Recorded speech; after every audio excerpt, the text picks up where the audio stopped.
పాతాళ Bhairavi, మాయాబజార్ల comedy next తరానికి మొహం మొత్తింది.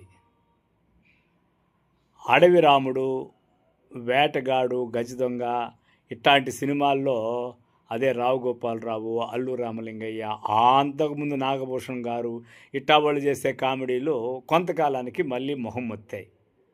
ఆ తర్వాత సుధాకరు, ఆ తర్వాత సునీళ్ళు, ఇట్లా సినిమాల్లో ఒక్కొక్క జంట మరి ముఖ్యంగా చెప్పుకోవాలంటే సుత్తివేలు, సుత్తి వీరభద్రరావులు కొన్నాళ్ళు ఏళ్ళారని చెప్పాలా.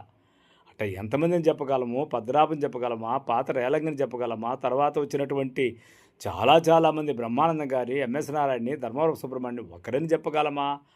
అందరూ అప్పటికప్పుడు ఏలిన వాళ్ళే, కానీ నెక్స్ట్ తరంకి వచ్చే కొద్దికి వాళ్ళ కామెడీ ఓల్డ్ అయిపోతూ ఉంది.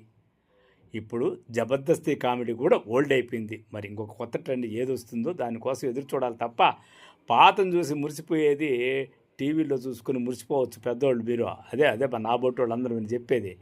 ఇప్పుడు ట్రెండ్కి అనుకూలంగా కామెడీ లేకపోతే మహా బోర్ అబ్బా. క్రికెట్ చూస్తూ ఉంటున్నారు ఇప్పుడు కుర్రోళ్ళు చాలామంది.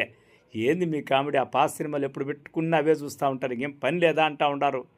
అయినా మన కామెడీ మన ఇష్టం కదా అంటూ మనం ఢీ కొడుతున్నాం అనుకోండి కామెడీతో.